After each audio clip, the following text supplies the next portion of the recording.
अपने channel UGC net साहित्य दर्पण में। तो प्यारे मित्रों, आज हम आचार्य शुक्ल को पढ़ने वाले हैं। और यदि आप हिंदी साहित्य पढ़ ही रहे हैं और हिंदी साहित्य में यदि आपने आचार्य शुक्ल को नहीं पढ़ा तो समझ लीजिए कि आपका साहित्य अधूरा है, क्योंकि आचार्य शुक्ल एक महान आलोचक के रूप में हमारे साहित्य में प्रतिष्ठित हैं।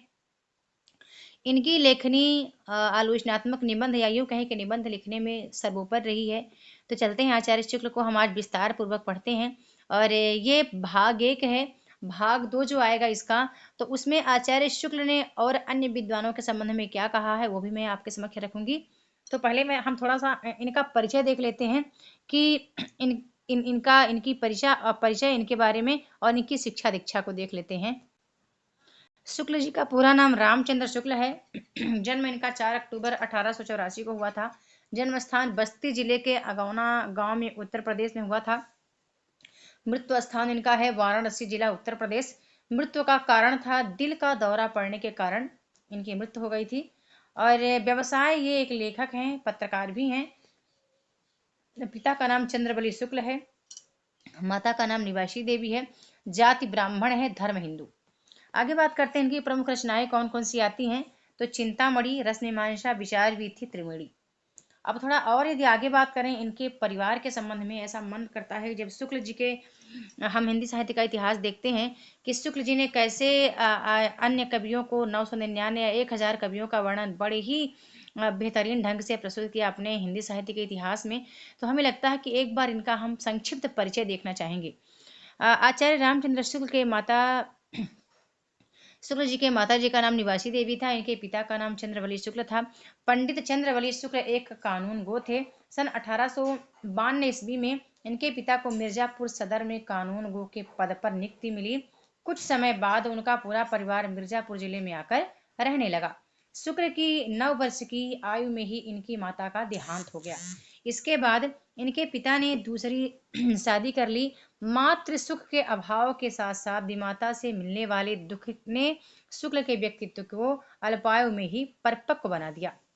आचार्य शुक्ल की दीक्षा की बात करें तो शुक्ल जी के पिता चंद्रवली शुक्ल मिर्जापुर में कानूनगो थे और 4 वर्ष की उम्र में ये अपने पिता के साथ राठ जिला हमीरपुर चले गए और वहीं पर इन्होंने अपनी प्रारंभिक शिक्षा आरंभ की। शुक्ल जी बाल्यकाल से ही अध्ययन में रुचि रखते थे, किंतु इसके लिए उन्हें अनुकूल वातावरण न मिल सका। 1898 ईस्वी में इन्होंने मिडिल की परीक्षा उत्तीर्ण की। शुक्ल जी गणित में कमजोर थे। उसके बाद मिर्जापुर के लंदन मिशन स्कूल से सन 1901 में स्कूल फाइनल परीक्षा उत्तीर्ण की। और आचार्य शुक्ल के पिता चंद्रबली शुक्ल का अपने बेटे के लिए एक अलग सपना था। वे उन्हें वकालत पढ़ाना चाहते थे, जिसके लिए उन्होंने शुक्ल जी को इलाहाबाद भेजा, पर उनकी रुचि वकालत में न होकर साहित्य में थी, इसलिए वे वकालत की पढ़ाई पूरी न कर सके। इनकी विधिवत शिक्षा इंटर तक हुई। संस्कृत, हिंदी, अंग्रेजी का विशद ज्ञान स्वाध्याय के बल पर प्राप्त हुआ, यानी कि इन्होंने स्वयं से ही संस्कृत, हिंदी और अंग्रेजी का ज्ञान प्राप्त किया था। पिता ने शुक्ल पर उर्दू और अंग्रेजी पढ़ने पर जोर दिया, पर वे आंख बचाकर हिंदी साहित्य ही पढ़ा करते थे। शुक्ल जी ने मिर्जापुर के पंडित केदारनाथ पाठक और बदनी नारायण चौधरी प्रेमगन के संपर्क में आकर अध्ययन अध्यवसाय पर बल दिया। 1901 से 1910 के लगभग हिंदी शब्द सागर के संपादन में वैतनिक सहायक के रूप में ये काशी में रहे। शुक्ल जी कुछ समय हिंदू विश्वविद्यालय बनारस के हिंदी अध्यापक रहे। शुक्ल जी ने महीने भर के लिए अलवर में नौकरी की। 1937 ईस्वी में बनारस हिंदी विश्वविद्यालय के हिंदी विभागाध्यक्ष नियुक्त हुए। इसी पद पर रहते हुए 1941 में, थोड़ा सा संशय में हूँ, 41 नहीं होगा मेरे ख्याल से, आप बताना कमेंट में क्या होना चाहिए, मैं थोड़ा सा यहाँ पे भ्रम में हूँ। श्वास के दौरे में हृदय गतिबंद होने से इनकी मृत्यु हो गई। अब आगे बात करते हैं इनकी कृतियों के बारे में। जैसे ग्रंथावली 1925 में प्रकाशित हुई थी।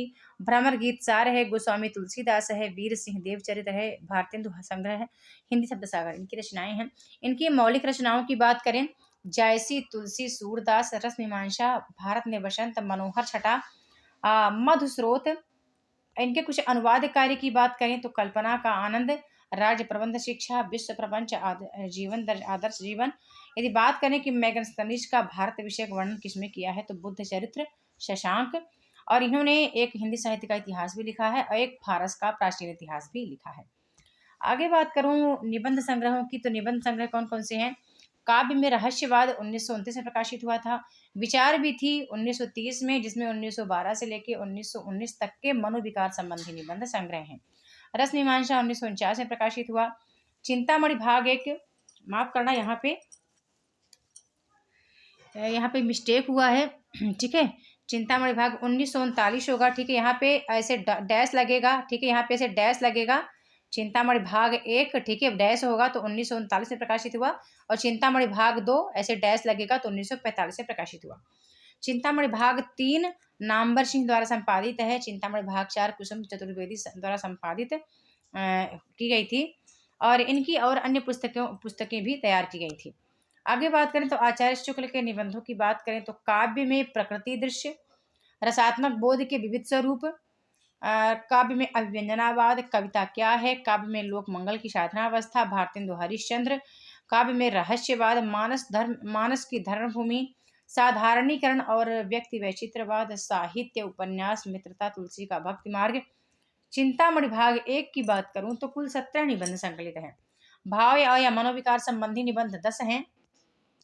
भाव मनोविकार में कौन कौन सी आती हैं? तो उत्साह, श्रद्धा, भक्ति, करुणा, लज्जा और ग्लानि, लोभ, प्रीति, घृणा, ईर्ष्या, भय, क्रोध है। जबकि बात करें कि सैद्धांतिक समीक्षा में उच्चार कौन से निबंध आते हैं, तो कविता क्या है, काव्य में लोक मंगल की साधनावस्था, साधारणीकरण और व्यक्ति वैचित्रवाद और रसात्मक बोध के विविध स्वरूप आते हैं सैद्धांतिक समीक्षा के रूप में। आगे बात करूं कि व्यावहारिक समीक्षा के रूप में कौन कौन से निबंध आते हैं। भारतेंदु हरिश्चंद्र है, तुलसी का भक्ति मार्ग है, मानस की धर्मभूमि है। चिंतामणि भाग दो 1945 में तीनों समीक्षात्मक निबंध है जो हमारे चिंतामणि भाग दो में संकलित हैं। काव्य में प्रकृति दृष्टि 1922 में प्रकाशित हुआ था, ठीक है। काव्य में रहस्यवाद प्रथम सैद्धांतिक आलोचना है जो कि 1929 में प्रकाशित हुई थी, ठीक है। निबंध भी है, आलोचना भी है। काव्य में अभिव्यंजनावाद भी आलोचना है 1900 जो कि 35 में प्रकाशित हुई थी। अब बात करें कि काशी नागरी प्रचारणी का 10 वर्षों तक संपादन किया इन्होंने। शुक्ल जी ने ब्रज भाषा और खड़ी बोली में फुटकर कविताएं लिखी। बुद्ध चरित्र एडविन अर्नाल्ड के लाइट ऑफ एशिया का ब्रज भाषा में पद्यानुवाद भी किया। कल्पना का आनंद प्लेजर्स ऑफ एमिनेशन का अनुवाद किया था। राखल दास बंदोपाध्याय के उपन्यास शशांक का अनुवाद किया था।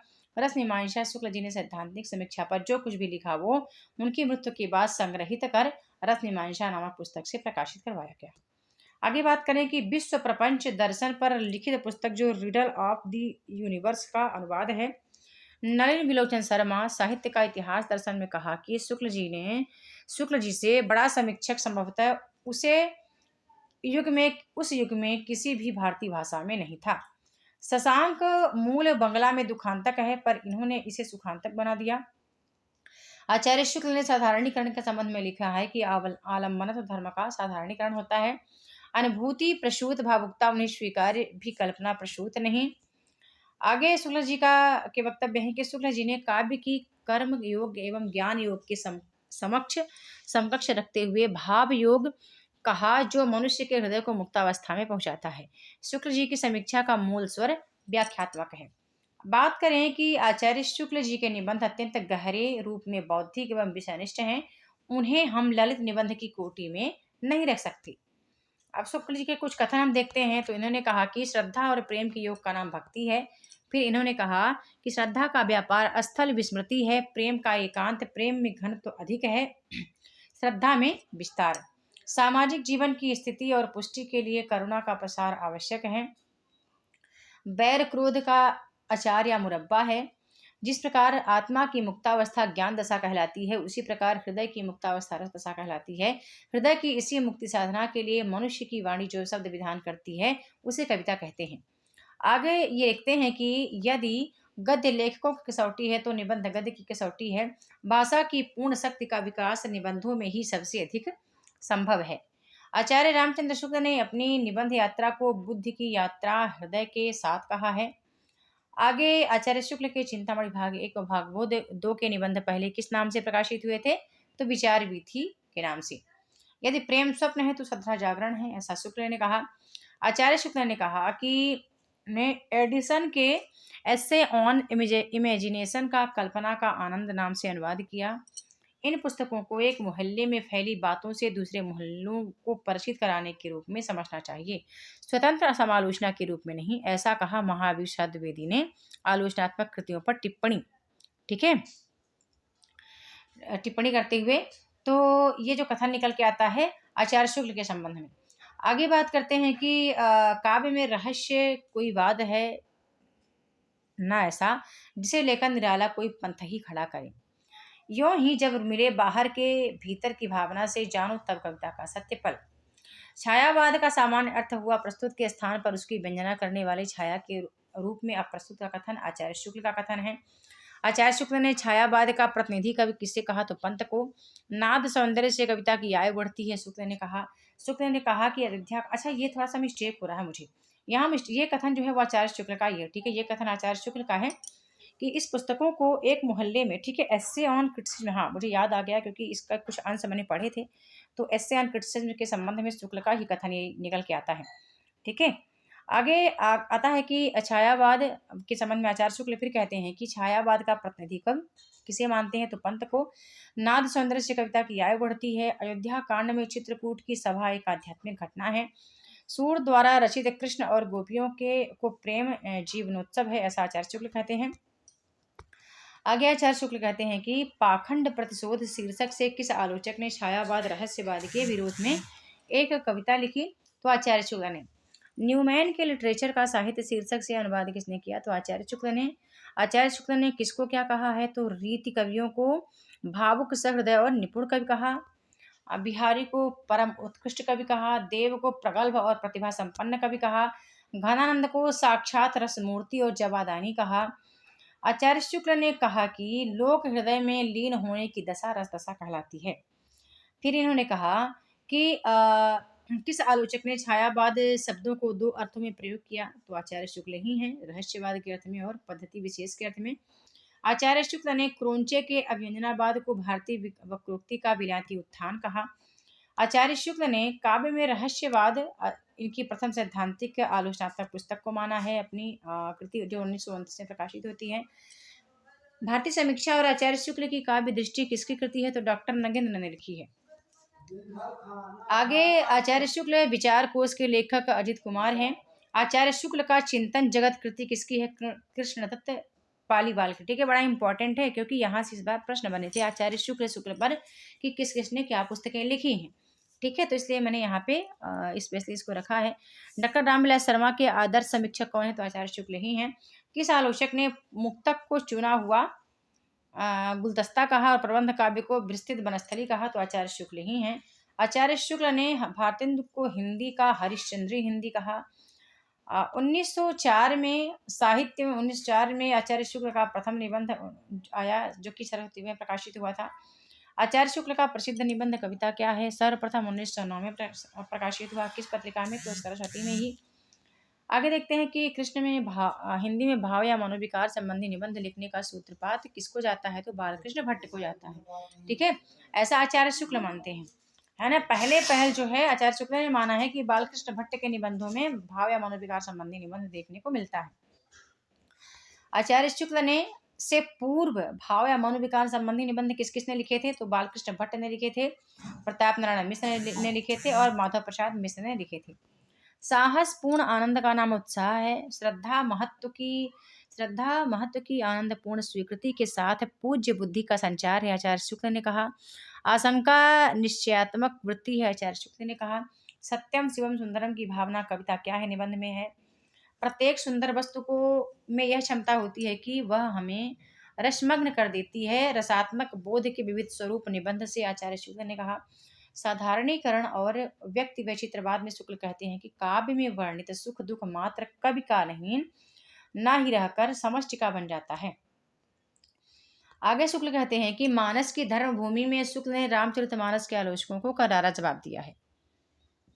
देखिए शुक्ल के कुछ असंकलित निबंध हैं, ठीक है, तो बात नहीं कर रहे उसकी।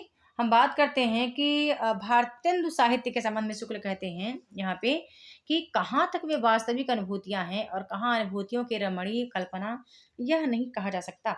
महादेवी वर्मा की कविताओं के लिए ऐसा कहा था आचार्य शुक्ल ने। फिर शुक्ल का काव्य संग्रह हृदय का मधुर भार है। श्रीधर पाठक को ये सच्चा स्वच्छंदतावादी प्रवर्तक स्वीकार करते हैं। इन्होंने महाराज जय सिंह की नौकरी इसलिए छोड़ी क्योंकि उनके दरबार में चूड़ीदार पायजामा, शेरवानी और सिर पर साफा और कमर में पट्टी बांधना उनके आत्मसम्मान और सहज व्यक्तित्व के आड़े आता था। जो वन के सौंदर्य का प्रेमी था, सजे सवरे बाग बगीचों का नहीं। अपनी दयनीय स्थिति पर पत्नी की व्यंग्यपूर्ण टिप्पणी के जवाब में उन्होंने कहा था, चिथेड़े लपेटे व चैन चाबोगे, चौखट पर चाकरी करेंगे नहीं, चैन चरपट चमार की। ठीक है। और हम देखते हैं कि आचार्य शुक्ल के कुछ इंपॉर्टेंट और तथ्य हैं कि शुक्ल जी के संपादक जीवन की शुरुआत विद्यार्थी जीवन में ही बद्री नारायण चौधरी प्रेमघन की आनंद कादंबरी में कार्य करते हुए हुई थी। आचार्य शुक्ल ने निबंधों में बुद्धि और हृदय का अद्भुत समन्वय है। ठीक है। आचार्य शुक्ल हजारी प्रसाद द्विवेदी ने शुक्ल के बारे में ठीक कहा है कि हिंदी संसार में शुक्ल जी अपने ढंग का एक और अद्वितीय व्यक्तित्व लेकर अवतरित हुए हैं। शुक्ल जी की शैली व्यक्तिपरक है और आचार्य शुक्ल ने शिव सिंह सेंगर, जॉर्ज ग्रियर्सन तथा मिश्र बंधुओं के इतिहास को कवित्व वित्त संग्रह की संज्ञा दी है।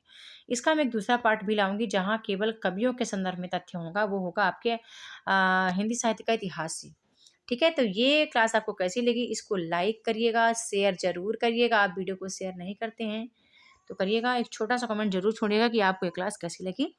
जल्द मिलती हूँ नेक्स्ट वीडियो में न्यू टॉपिक के साथ। तब तक के लिए बहुत बहुत धन्यवाद।